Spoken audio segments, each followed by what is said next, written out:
나사에서 항공우주국이죠. 발표하기를 그동안 발표하지 못했던 어떤 탐험 결과가 있는데 대단히 앞선 우주선을 만들어서 한 5년 가야 되는 거리에 있는 처음 발견한 별을 탐사하게 되었다. 그리고 그 별에 들어가서 착륙을 했는데 거기에는 그 별에 진입하는 순간부터 시작해서 우주인들이 몸이 완전히 바뀌어버렸다. 타서 죽을 줄 알았는데 죽은 것이 아니라 젊은이의 모습과 완벽한 모습으로 바뀌고 정말로 아름다운 모습으로 사람들이 다 바뀌었다. 무사히 그 별에 랜딩을 했는데 지구보다 수만 배가 크고 거기 이미 수많은 사람들이 살고 있었는데 그 오염되지 않은 깨끗한 자연 속에 살아가는 사람들의 모습이 그 천국 그 자체였다.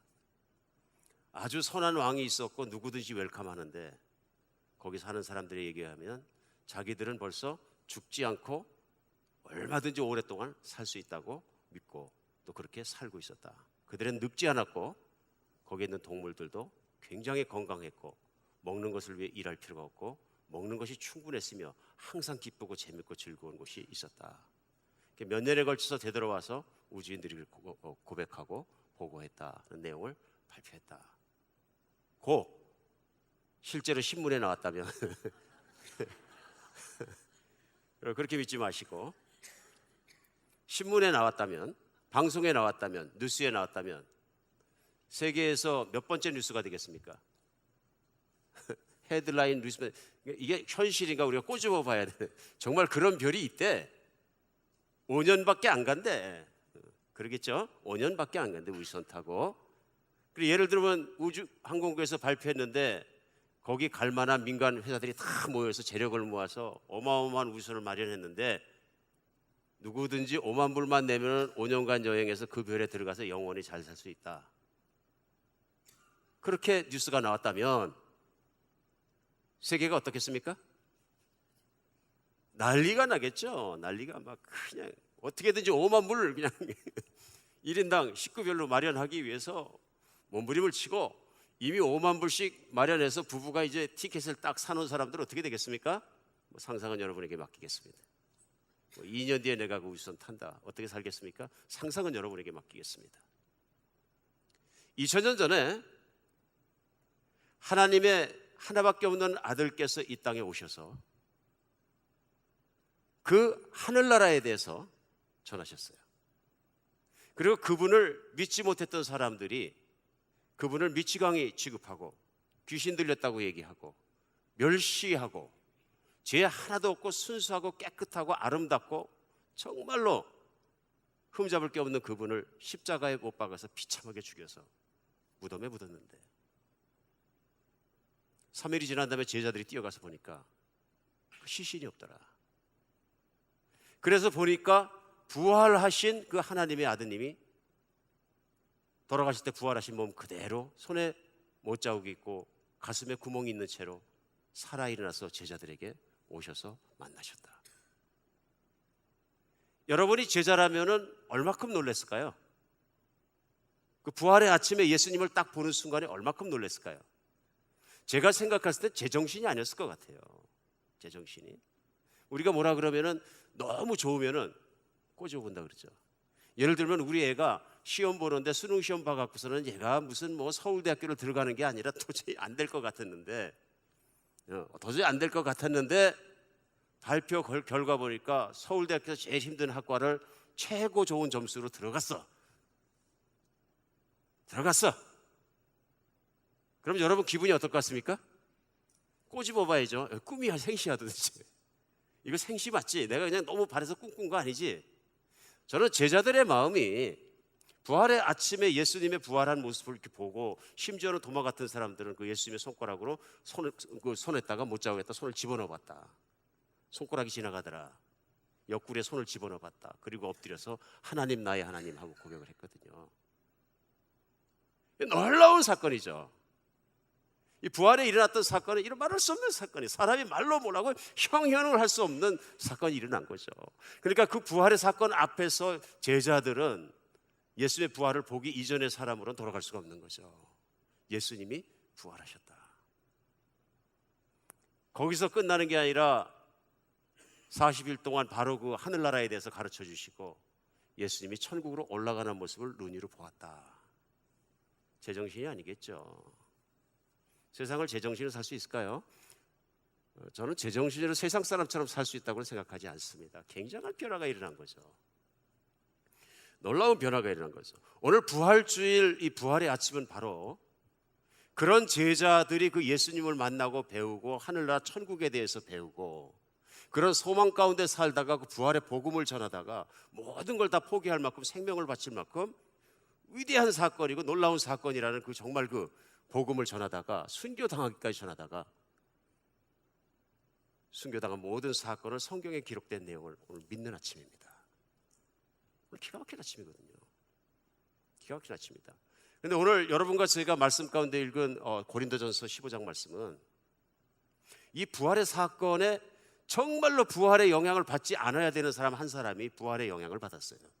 그가 누구냐 하면은 부활의 복음을 전하는 제자들을 잡아서 죽이던 사람, 반대편이죠. 그러니까 유대교를 독실하게 믿고 있는 사람이라서 그것이 하나님께 대한 신성 모독이 된다 해가지고 부활은 일어났기는 일어나지 않았다 하고 부인하면서 부활을 전하는 제자들을 잡아 죽이고 순교하게 했던 바로 그 당사자 본인인 사울이란 청년이 기독교인을 더 잡아 죽이기 위해서 지금 다마스커스 다메섹이라는 길을 가다가 거기에 나타난 예수님을 만나게 됩니다.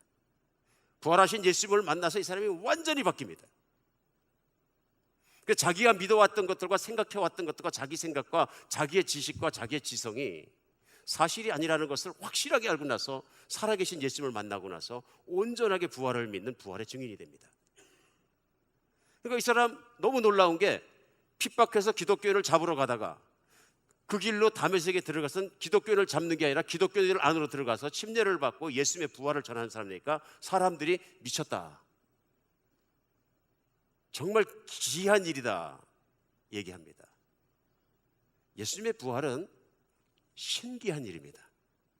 기이한 일입니다. 인간의 공식이나 인간의 생각이나 인간의 머리로나 어떤 철학이로나 공교하게 짜맞춘 얘기로는 이해가 안 가는 얘기입니다. 그냥 하나님의 능력으로 그렇게 일어난 것입니다.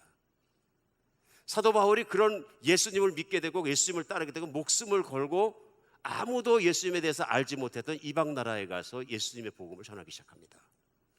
고린도라는 지역에 이래서 예수님을 전하니까 믿는 사람들이 생기고 교회가 생겼습니다.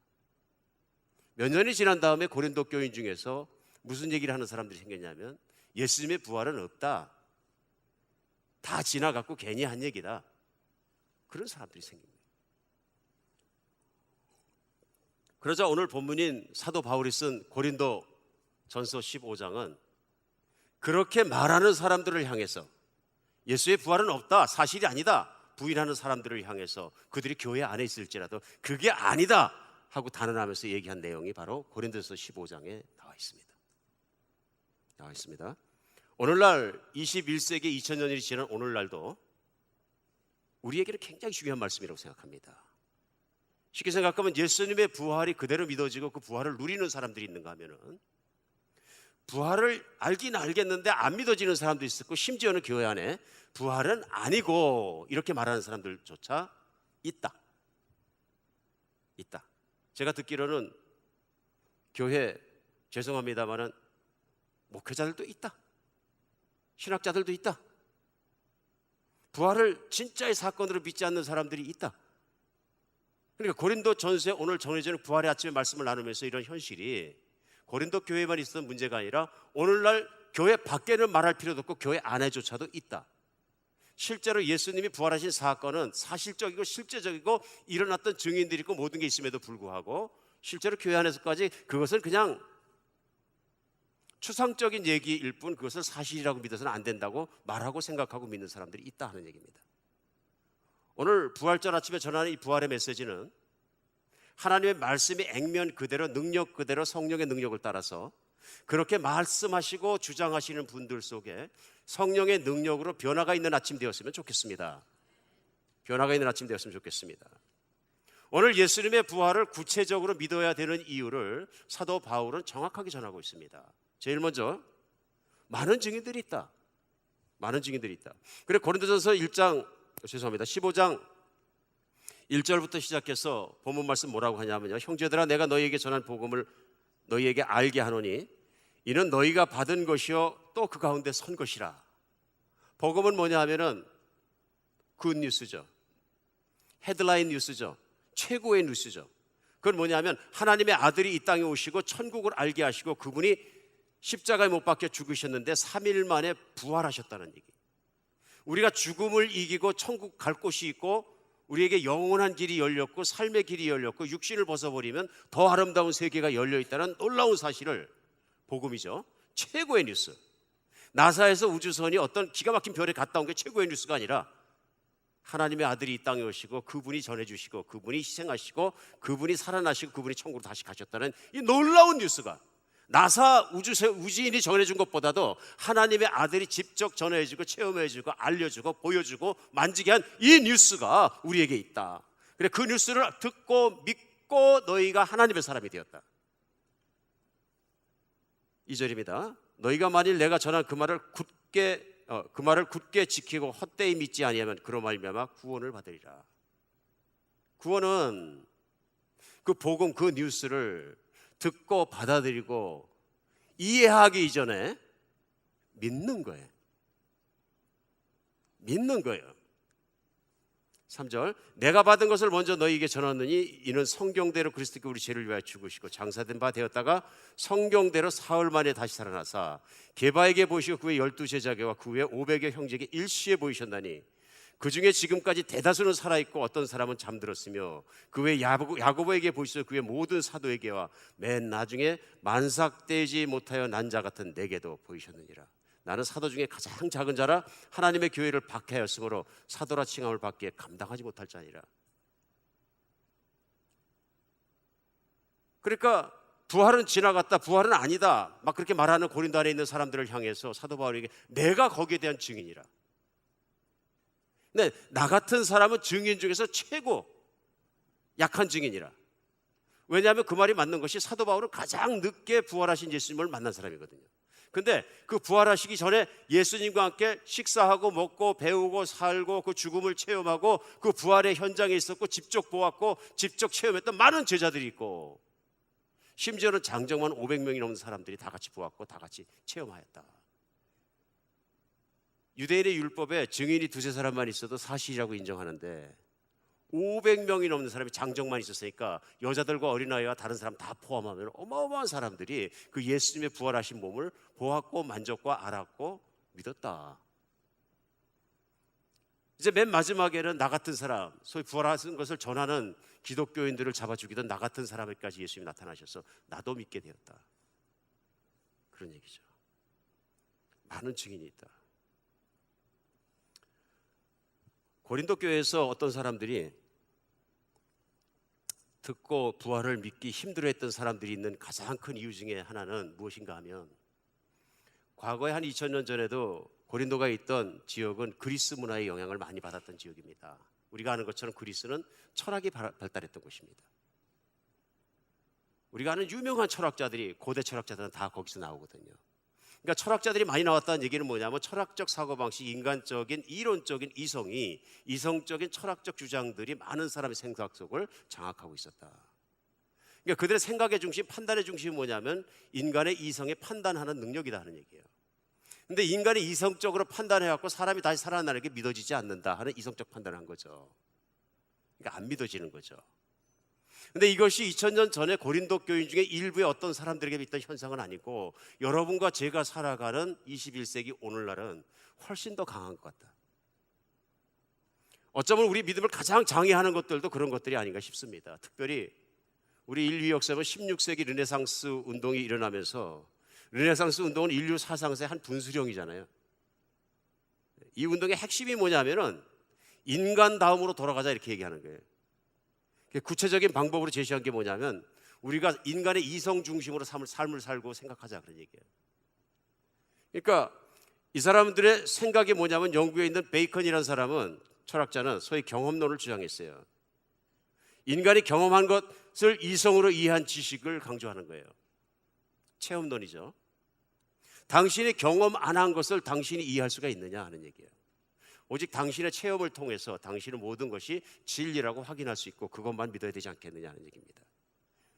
그 시대 프랑스에 있는 데크라트라는 사람은 우리가 잘 아는 것처럼 이성 철학을 주창했는데요. 이 사람 뭐라 그러냐면 나는 생각한다, 고로 나는 존재한다 라고 시작했어요. 그러니까 이 세상의 모든 건 다 믿을 수가 없는데 내가 곰곰이 우주를 보면서 생각하니까 나는 생각하고 있고 스스로 존재하고 있기 때문에 내가 믿을 수 있는 건 스스로 생각하고 있는 나라는 존재밖에 없다. 그러므로 내가 생각하고 있는 이성 그 자체 외에는 어떤 것도 믿을 수가 없다. 이런 얘기거든요. 그렇죠? 그러나 그런가 하면은 독일의 칸트나 헤겔 같은 사람들은 소위 관념론이라는 걸 주장해서 이성 중심의 합리주의를 주장했습니다. 그러니까 오늘날도 우리가 생각해 보면은 교회 안에 교인들조차도 많은 사람들이 설득당하는 게 뭐냐면은 여기 설득당하는 겁니다. 그러면은 오늘 강단에서 제가 말씀을 전할 때 이런 모든 철학과 이성주의 합리론과 합리적인 판단력과 이런 걸 다 버리자는 것이냐, 믿음을 가지면 이걸 다 버려야 되는 것이냐, 그런 얘기가 아닙니다. 얼마든지 철학도 하고 과학도 하고 다 하면서도 믿음을 가질 수 있는데 이 이성적 합리주의의 가장 큰 문제점은 뭐냐면 그 사람 중에 학자들과 이런 사람들이 이성 중심의 합리주의만이 절대적인 거라고 절대화하는 사람들이 생겼다 그런 얘기예요. 무슨 얘기냐면 이성적 합리성에 의해서 판단하는 것 외에 있는 것은 다른 것은 다 not true, 진리가 아니고 진실이 아니고 받아들일 수 없는 것이다, 이렇게 생각하는 사람들이 생겼다. 쉽게 생각하면 인간의 이성이 완벽하다고 믿는 사람들이 생겼다는 얘기예요. 보이십니까? 그러니까 센터는 뭐냐면 인간의 생각과 사고와 이성이 온전하다는 가정하에서만 인간의 이성의 합리성을 주장해서 모든 것을 판단하려면 받아들여지면 맞는 거예요. 그러나 만약에 맨 앞에 있는 가정, 인간의 이성은 완전한 것이다가 아니다로 끝에 끝났을 때는 이 모든 것은 절대성은 다 무너져야 되는 것이죠.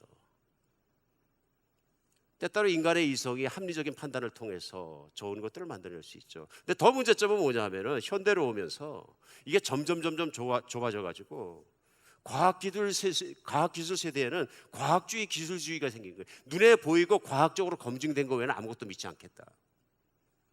이것도 문제가 있죠. 과학적으로 검증된 거 계속 뒤집어지고 있고요. 그렇죠? 학문이기 때문에 가설과 검증과 결론의 과정을 도출하면서 이것을 계속 진리라고 믿었는데 시간이 지나가면서 그걸 뒤집는 사람들이 계속 나오는 게 학문이거든요. 과학이고 기술이고요. 과학은 변하고 있다. 맞죠? 그럼 과학은 온전한 것이냐? 보이지 않는 건 하나도 검증 못해. 맞습니까?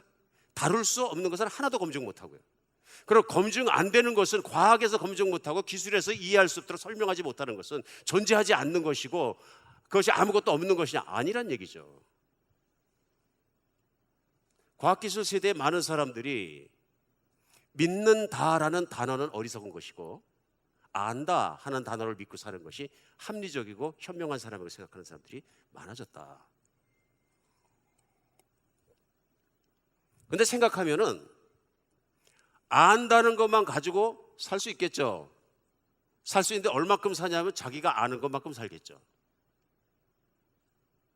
오늘 복음은 뭐냐 하면은 나라는 존재나 인간을 떠나서 세계와 우주와 모든 것이 존재하는 것은 인간이 만든 것이 아니고 인간이 아닌 우연히 만들어진 창조자가 계시고 그 너머에 있는 슈퍼내추럴한 초자연적인 존재와 질서와 모든 것이 존재한다는 것이죠. 그렇죠? 인간은 신이 아닙니다. 과학도 신이 아닙니다. 기술도 신이 아닙니다. 철학자도 신이 아니다 그런 얘기죠. 철학자가 신입니까? 생각을 기피하는 인간일 뿐입니다. 내가 철학을 믿고 과학을 믿고 합리성을 믿고 이성주의를 믿고 있다 그러면 또 그것을 절대적으로 받아들였다 그런다면 나는 인간을 신격화해버린 사람이죠. 유명한 철학자가 현대 철학자가 유럽부터 시작해서 무슨 일하면 주일날 모여갖고 철학 월시회를 한대. 과학 월시회를 하고요. 이건 아니라는 것이죠.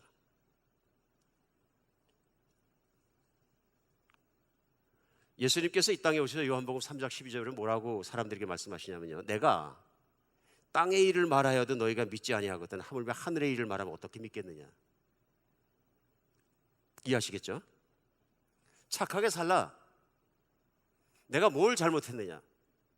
너희를 사랑하고 진실하게 대하고 현명하게 대해주고 잘 이끌어주고 진리를 알려준 거에 무엇을 잘못했느냐. 근데 뭘로 나를 책잡느냐, 죽이려고 하느냐. 내가 땅의 일을 착하게 모든 걸 보여주고 얘기를 해도 너희가 나를 믿지 않는데 그 신비하고 초자연적인 하늘나라 하늘의 얘기를 하면 어떻게 받아들이겠냐. 진짜 미쳤다 그러지 않겠느냐. 진정한 진리는 영원한 모든 것이 알아지고 이해되어졌을 때 발견되어지는 거죠.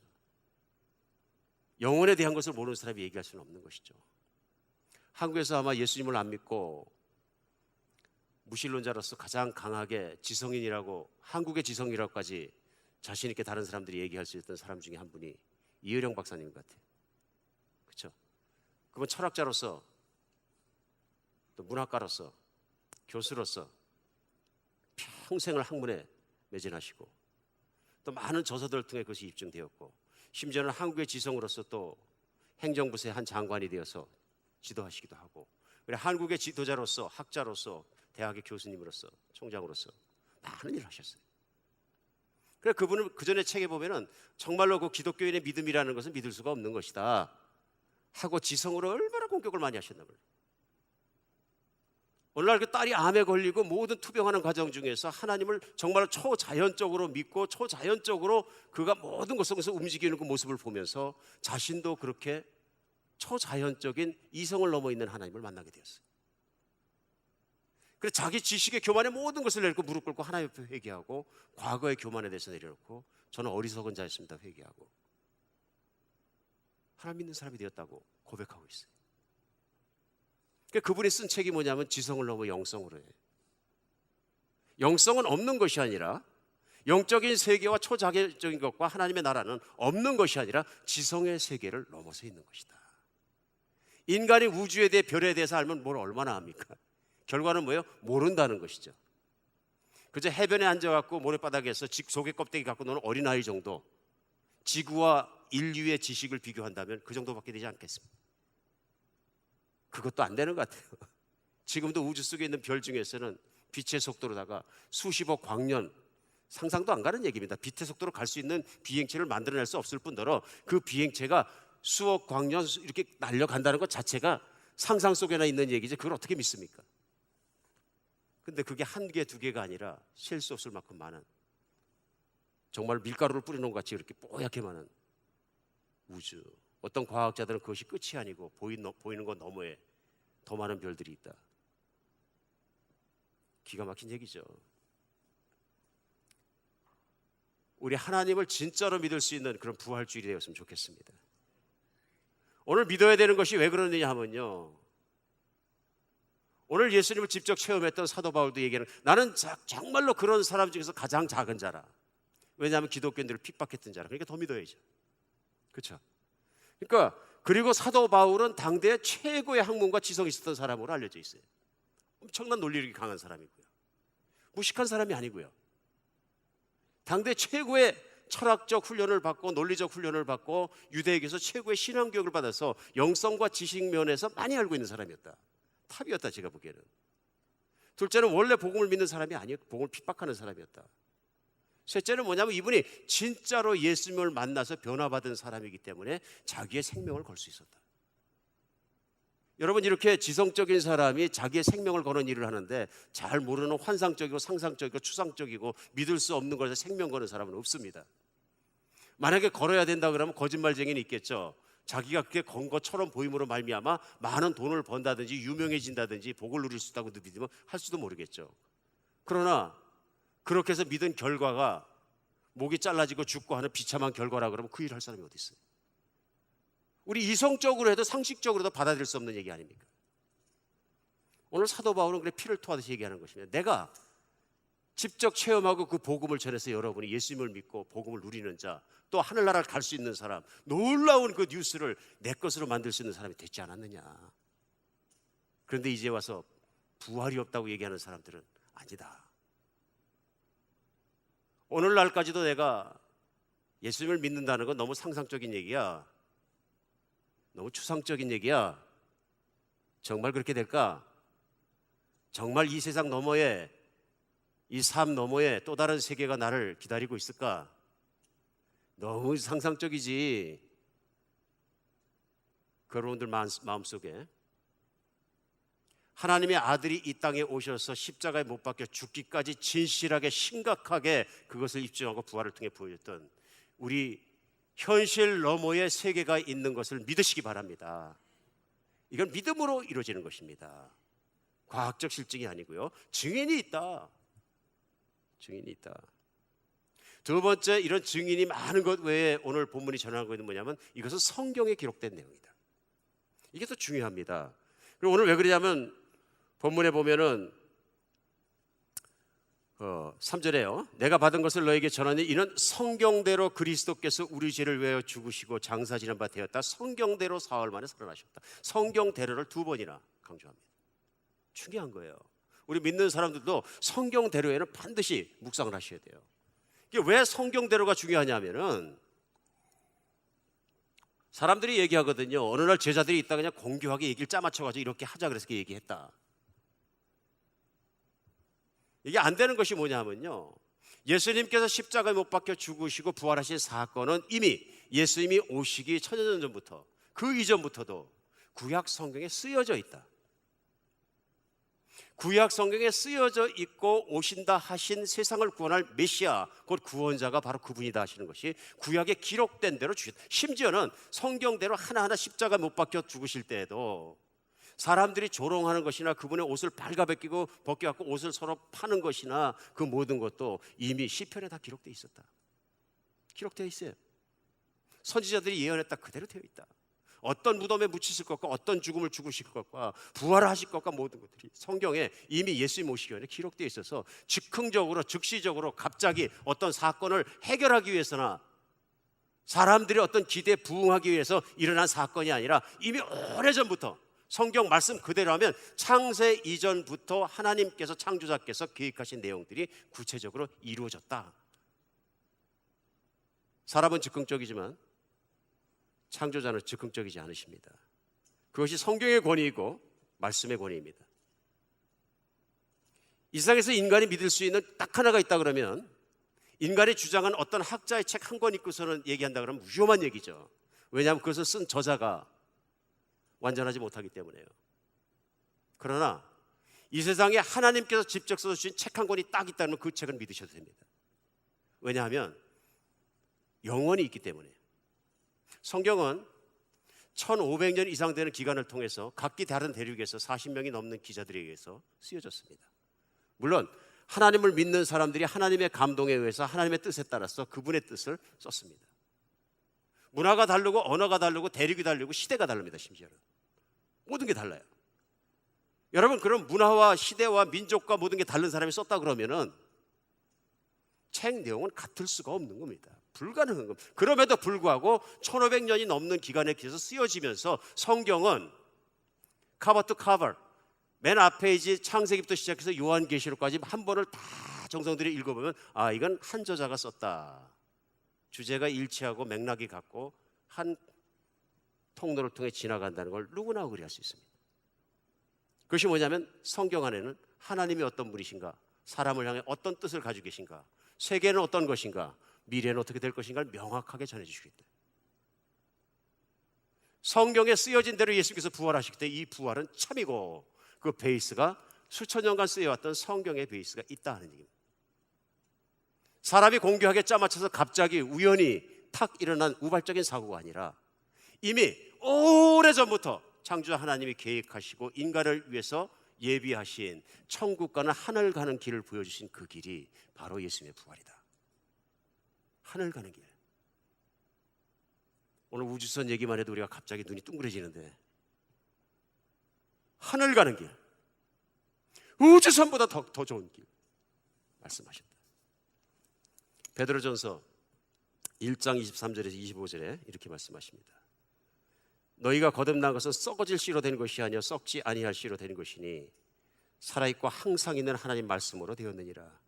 그러므로 모든 육체는 풀과 같고 그 모든 영광은 풀의 꽃과 같으니 풀은 마르고 꽃은 떨어지되 오직 주의 말씀은 세세토록 있다 했으니 너희에게 전한 복음이 곧 이 말씀이니라. 믿으십니까? 항상 있는 하나님 말씀으로 내 구원받게 되었다.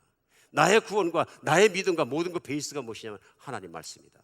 예수 그리스도는 하나님 말씀대로 이 땅에 오셨고 하나님 때 오셔서 말씀대로 십자가에 못 박혀 내 죄 때문에 죽으시고 말씀대로 3일 만에 부활하셔서 지금 하늘에 오르사 보좌 우편에 앉아 계시고 앞으로 다시 오셔서 믿는 자와 믿지 않는 자와 이전에 있던 사람들과 이전에 있던 세계와 이후에 있는 모든 세계라도 그분 앞에서 심판을 받고 심판자로 오실 걸 믿으시기 바랍니다. 그분을 믿는 것만이 내가 천국에 들어갈 수 있고 그분을 함께 있는 것만이 그분의 이름을 붙잡는 것만이 그분 안에 믿는 것만이 그 천국에 갈 수 있는 걸 믿으시기 바랍니다. 많은 증인이 있고 성경을 믿어야 합니다. 세 번째는 뭐냐면요, 오늘 본문이 가르치는 그 이후에도 믿음의 증인들이 즐비하다. 고린도 교회 안에도 예수님의 부활이 없다, 지나갔다 막 그런 헛소리하는 사람들만 있었는데 그 사람은 소수일지라도 고린도 교회 안에도 이 복음을 진실대로 믿는 사람들이 많이 있었다. 왜 믿느냐? 그 복음을 믿고 받아들이고 그대로 살다 보니까 복음대로 살아나신 예수님을 나도 체험할 수 있었다는 얘기. 교인들의 신앙, 믿음의 고백이 있었다. 그거 맞다. 그러니까 오늘 말씀을 들으신 사람 중에서도 이미 예수님을 믿었던 사람들은 마음이 뜨거워집니다. 그래, 예수님이 진짜 살아나셨어? 내가 걱정할 게 뭐야? 갑자기 막 힘이 팍팍 납니다. 그 힘이 어디서 들어오냐면 나에게서 나오는 것이 아니라 내 안에 계시는 하나님이 믿는 사람 가운데서 진리로 붙잡아주면서 세상에 눌려있던 나를 자유롭게 풀어주시면서 갑자기 힘이 훅 올라오는 거거든요. 믿으십니까? 저도 평상시에는 그냥 어떨 때 보면 힘없이 앉아있는데 노인이죠 이제 거의. 복음과 하나님 생각하고 미래와 천국 생각하면 참 기뻐요. 어쩔 때 성경 말씀대로 청년보다 더 막 힘이 나거든요. 그건 제 힘이 아닌 거 분명해요. 믿음의 증인들이 최비하다. 언젠가도 말씀드렸습니다만 오늘 누가 책을 보내주셨어요. 우리 영상을 보고 말씀했더니 이분이 누구냐면 이분 알렉산더라고 책을 쓰는데 제목이 뭐냐면 나는 천국을 보았다. 여러분 책 제목 중에 세상에서 제일 촌스러운 제목입니다. 이렇게 쓰면 책이 잘 안 팔려요. 맞습니까? 전 잘 모르겠는데 세상에서 마케팅하면서 신비하게 좀 보여야 되는데 나는 천국을 보였다. 그러면 웬만한 사람 손이 안 가는 얘기예요. 근데 우리 전에도 설명드린 대로 이분이 누구냐 하면은 듀크 대학교에서 의학 박사학위를 받고 버지니아 대학교에서 뇌기능 매핑을 연구했고요. 보스턴에 있는 브리검 앤 위민스 병원, 그러니까 하버드 대학 메디컬 스쿨 가면은 한 12개 정도의 어플레리스 호스피털들이 있습니다. 제가 뭐 다른 이유 때문에 최근에 잘 알게 됐는데 하버드 대학 메디컬 스쿨에 대해서. 근데 이분이 거기에서 교수를 하고 외과 의사로 근무했던 분이에요. 그러니까 뇌과학자라니까요. 직접 수술하고 평생. 쉽게 얘기하면 뭐예요? 머리가 좋으신 분이고 지성적인 분이고 실력 있는 거 이 시대 탑이에요. 요즘 이거 뭐 대통령 후보 나오셨다가 후퇴하신 공화당의 무슨 닥터 칼슨이 또 그런 사람이잖아요. 머리 좋은 사람들이죠. 과학자들이죠. 근데 이분이 실제로 의학적으로 동료 의사들에게 할 때 이는 사망했다. 매닝자이러스 이렇게 감염돼가지고 죽었다고 뇌사 판정을 해서 밀어놨는데 살아났잖아요. 며칠 만에 살아났는데 그가 체험한 천국을 이 창각하고 다 전해. 증인이에요. 왜 증인이냐면 이분이 말하는 것처럼 내가 이렇게 정신없는 소리를 하고 다닐 사람들이 아니다. 자기는 이전에는 교회를 1년에 두세 번 나가긴 하지만 나는 광신자도 아니요 이런 일 하는 사람이 아니다. 그저 아버지 따라서 교회 몇 번 나간 것뿐이지 1년에. 천국을 갔다 와서 보니까 천국이 실제라는 걸 내가 분명히 믿고 나서 보니까 더 이상은 의사가 유명한 사람이 내 인생의 목표가 되지 않고 내가 직접 본 천국의 뉴스를 알리는 것이 내 인생 목표가 되었다. 사람들이 제가 인터넷에서 보니까 이 사람 막 과학자들이 조롱합니다. 이분 알렉산더 실력이 그거밖에 안 되냐? 추상적 공상적 만화 영화 같은 천국이나 부활론이나 그런 거 떠들 정도로 그거밖에 안 되느냐 막 공격합니다. 과학주의자들이 전혀 개의치 않습니다. 왜요? 보았기 때문에, 체험했기 때문에, 내가 알기 때문에. 신앙은 그런 거예요. 내가 아는 거예요. 내가 이해가 가서 아는 겁니까? 과학주의는 실험해보고 안다만을 모든 것이라고 얘기하지만 믿음은 내가 믿기 때문에 알아지는 겁니다. 믿음이 먼저이고 받아들이는 것이 먼저이고 그 다음에 알아지는 것입니다. 체험되어지는 것입니다. 체험 때문에 믿어지는 게 아니고 믿기 때문에 체험이 되어지는 걸 믿으시기 바랍니다. 많은 증인들이 있고요. 부활에 대해서는요. 수천 년을 흘러온 성경이 그 베이스이고요. 현실에 예수님의 시대부터 2000년간 수억의 증인들이 있고요. 오늘도 내 옆에 간증하는 사람이 있으면 오늘 예수님의 부활이 추상적인 얘기고 짜맞힌 얘기 아니라 실제적이고 역사적인 사건이고 일어났던 일이고 오늘도 유효하다는 것을 믿으시기 바랍니다. 믿으시기 바랍니다. 이거 믿으면 어떤 일이 일어나느냐? 기가 막힌 일이 일어납니다. 무슨 얘기냐면 이거를 믿어야, 예수님이 부활하셨다는 이 사실을 진짜로 믿어야 진짜 신앙생활이 시작됩니다. 그때 제일 먼저 천국의 삶에 대한 갈망이 생깁니다. 우리 신앙생활에서 뭐가 잘 믿는 거야? 우리가 잘 모를 때가 많습니다. 근데 신앙생활을 잘하고 내가 신앙의 믿음의 수은주가 100% 올라갔을 때, 내가 있는 그대로 믿고서 살아갈 때 제일 먼저 생기는 건 뭐냐면요, 이 땅에 살기 싫고 천국 가고 싶어집니다. 오늘 충격스러운 분이 좀 계실 텐데 이게 진실이에요. 왜냐하면 인간의 가장 큰 문제는 뭐냐면 죽음 앞에서 무력한 거거든요. 늙어가고 있는 것이거든요. 무력해지고 있는 것이거든요. 아파지고 있는 것이거든요. 문제를 끌어안고 있는 거죠. 문제가 해결하지 못할 문제가 밖에 있는 게 아니라 내 안에 있는 거예요. 죽음이라는 문제, 아파지는 문제, 늙어가는 문제가 내 안에 있는 걸 나이를 먹어가면서 인간은 누구나 겪는 거예요. 근데 무슨 일이 생긴 거예요? 예수님의 부활은 내가 그 천국에만 들어가면은 새 몸이 되고 새 사람이 된다.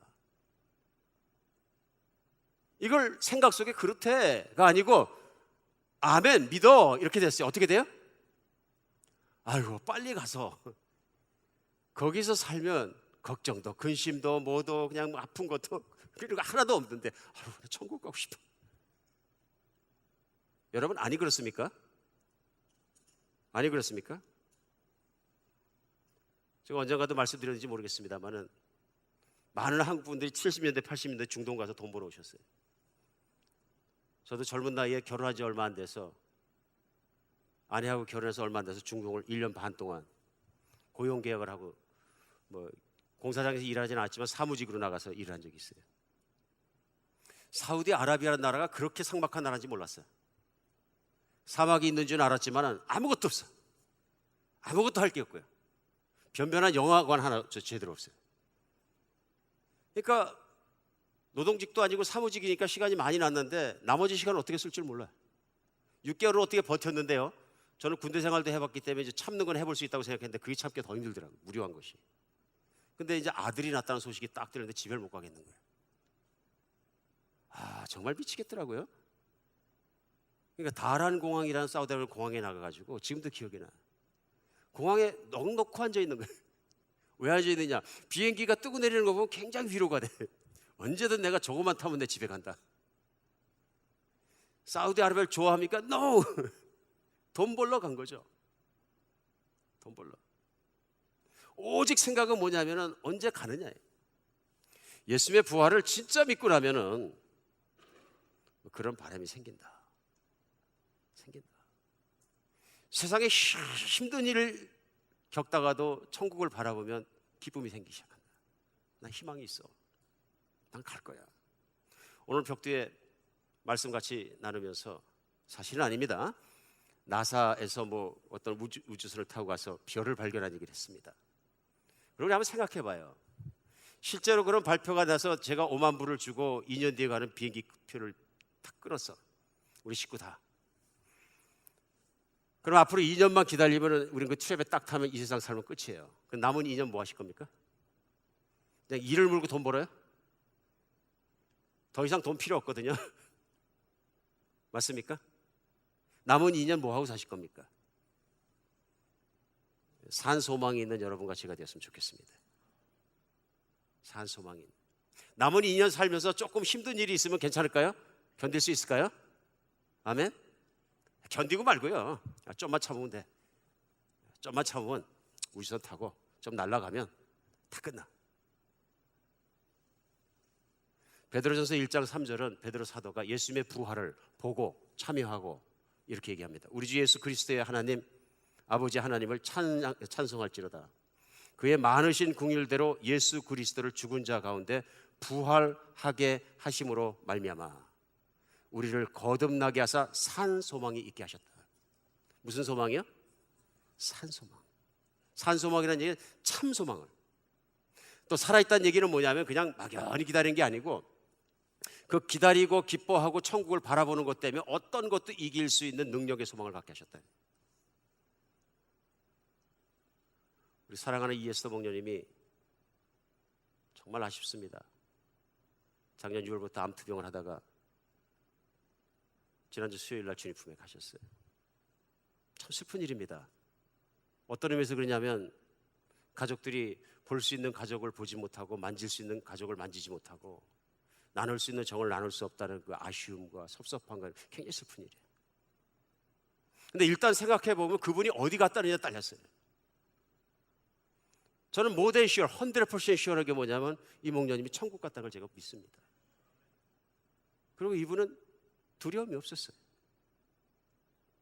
죽음에 대한 전혀 두려움이 없어요. 왜? 갈 데가 있기 때문에. 저는 목회자로서 하나님께 너무 감사해요. 희망을 주셨다는 거예요. 하나님을 모르고 다음 세계를 믿지 않고 산 소망이 없는 사람에게 죽음이라는 건 새카맣고 절망적인 일이에요. 극복이 안 되는 일입니다. 그러나 산 소망이 있기 때문에 성경은 말씀합니다.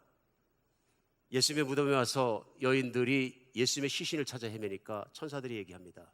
너희가 왜 사한 자를 죽은 자 가운데 찾느냐. 예수님 말씀하십니다. 나사로가 죽었는데 그 누이들이 쫓아와서 예수님이 빨리 오셨으면 안 죽을 뻔했습니다. 그러니까 예수님 말씀하십니다. 나를 믿으면 죽어도 산다고 얘기하지 않았느냐. 나를 믿고 내 앞에 있는 자는 죽은 자도 산 자이고 모두가 산 자이라. 믿으시기 바랍니다. 이게 우리 소망입니다. 이게 우리 소망입니다. 우리가 살면서 엄청난 우리가 천국의 삶에 대한 갈망이 생기고 소망이 생기고 바라보게 되고, 그러니까 우리가 신앙생활 하다가도 자꾸 신앙생활이 무거워지고 기쁘지 않고 소망이 없고 이런 뭐냐면 내 믿음의 수준치가 떨어지고 있는 거예요. 왜요? 성경의 말씀과 하나님과 예수님의 부활과 그러면서 그 천국을 바라보고 실제적인 장소거든요. 천국은 추상적인 장소라면 hallucination, 어떤 상상 속에 있는 것이 아니라 실제로 스킨, 육체가 있고 먹을 수 있고 즐길 수 있고 세상이 있고 모든 것이 있고 강이 있고 모든 것이 있는, 맞죠? 요한계시록에 나와 있는 것처럼 그 강도 있고 다 있고 현재 살고 있는 지구보다 훨씬 아름답고 훨씬 멋지고 많은 사람들이 있고 더 좋은 건 뭐냐면 그 성을 다스리는 왕이 한 분밖에 없는데 그 한 분을 내가 아무 때나 만날 수 있는 거예요. 세상에 있는 대통령은 못 만나는데 천국에 있는 백성이 몇 명에 관계없이 그 천국에 있는 왕이 약속하신 건 부활하신 예수 그리스도가 왕이신데 나는 너를 목숨 바쳐 사랑한다. 너는 하나님의 자녀라. 자녀는 종이 아니기 때문에 무슨 카드 들고 들어가서 궁전을 들어가는 것이 아니라 왕 만날 때는 아무 때나 뛰어간다. 아빠, 그럼 왔냐? 들어주신다. 믿으십니까? 믿으십니까?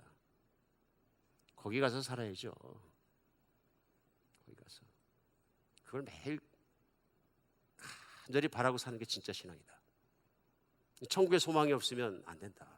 오늘 두 번째는 뭐냐 하면은 그 부활의 참 신앙을 갖게 되면 우리가 세상을 이긴다. 맞습니까? 천국을 간절히 바라는 마음이 약해지면 약해질수록 교회가 약해집니다. 교회가. 부활의 신앙이 약해지면 교인들이나 교회가 믿음을 쫓아가는 게 아니라 세상을 쫓아갑니다. 지금 현대에 들어서 교회의 가장 큰 문제는 뭐냐면 세속화예요. 무슨 얘기냐면 교회가 천국을 바라보고 예수님을 바라고 예수님을 쫓아가는 것이 아니라 세상을 쫓아가는 거예요. 세상의 방식과 세상의 이성과 세상의 지성과 세상적인 설득력과 세상의 모든 것이 교회를 훨씬 더 풍미하게 되는 거예요. 마찬가지죠. 오늘 본문에 나와 있는 고린도 교회도 그리스적인 철학의 방식과 언변들과 말의 내용들 말미암아 교회가 부흥됐다 그러면 아니란 얘기예요. 오직 성령의 능력과 예수 그리스도의 십자가에 죽으신 것과 부활의 능력과 성령이 역사하시는 그 슈퍼내추럴하고 초자연적인 것을 온전히 믿는 성령의 역사인 결과에 따른 믿음의 사람들이 교회를 채우게 생길 때 그게 진짜 부흥이다. 그렇죠? 그래서 고린도전서에서 사도 바울이 내가 너희에게 나가서 말씀을 전할 때 능력 있는 사람의 지혜로운 말로 하지 아니하고 성령의 능력으로 복음을 전하는 것은 너희 믿음이 사람의 지혜로운 말에 있지 않고 성령의 능력이 있는 것을 알게 하려 함이라. 교회가 약해지고 신앙이 약해지고 교인이 약해지고 교회가 흔들리는 일은 부활의 신앙이 약해져서 그런 거죠. 예수 부활하셨습니다. 예수 부활하셨습니다. 얼마나 믿으십니까? 그 부활했다는 사실이 내 삶에 얼마나 영향을 끼치고 있습니까? 매일매일의 판단에 내가 얼마나 내 세상의 유혹에 어떻게 이깁니까? 더 좋은 게 있어서 매일 그걸 바라야 이길 수 있죠. 그렇죠?